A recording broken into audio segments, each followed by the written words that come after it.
Eldon here, trying to bring meaning to your life and more meaning to your life and money. I wanted to talk today about. I was just looking at some stats and statistics and Bureau of Labor statistics and stuff like that, retirement statistics.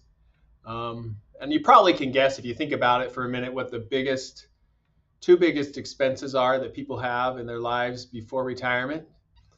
If you guessed taxes and housing, you would be correct. The estimates are that how taxes, is on average 25 to 35% of someone's income.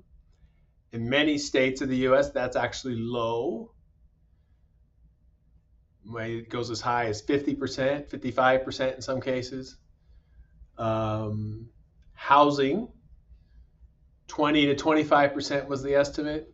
Again, that's low. In some cases, you see as high as 35%. Most banks won't lend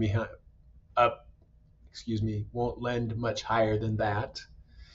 But it's crazy, right? If you add those percentages together, let's say you have a 30% tax burden and a 30% housing burden, that means if you get paid $100, $60 goes to Uncle Sam and to your housing.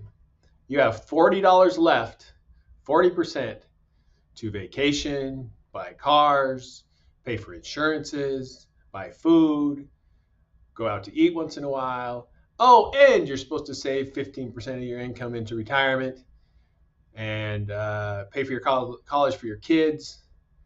It's not possible if your percentages are that high, unless you're in a super, super high income, and then your expenses would also still just be higher if your house is 30% of your income. So, what's the answer? Well, you could make a whole bunch more money and then your housing expense goes down as a percentage of your income, or you downsize your home, you live smaller. I call it living smaller.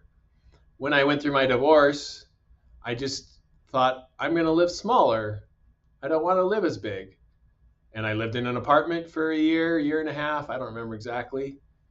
And life is just less expensive. The utilities are less, the insurance is less, the cost of the rent, even though it was rent and not paying into a mortgage, was lower.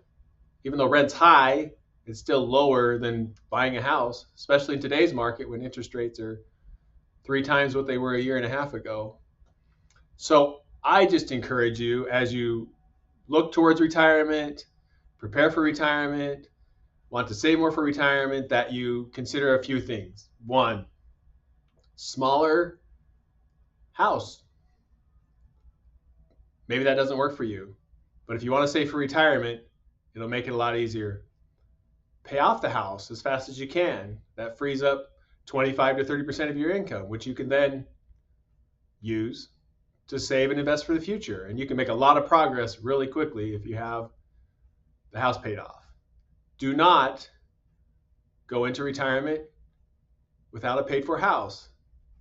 It's just harder because now we got to produce income from our investments to cover 25 to 30% of our pre-retirement income. And usually we have to pay more taxes because we're taking higher distributions from a 401k or an IRA to make those payments. So those are rules of thumb. Everyone's situation is different. This is not specific advice to you, just something to consider. Consider being smaller if you're struggling to save for your retirement. Consider living smaller. Anyway, food for thought.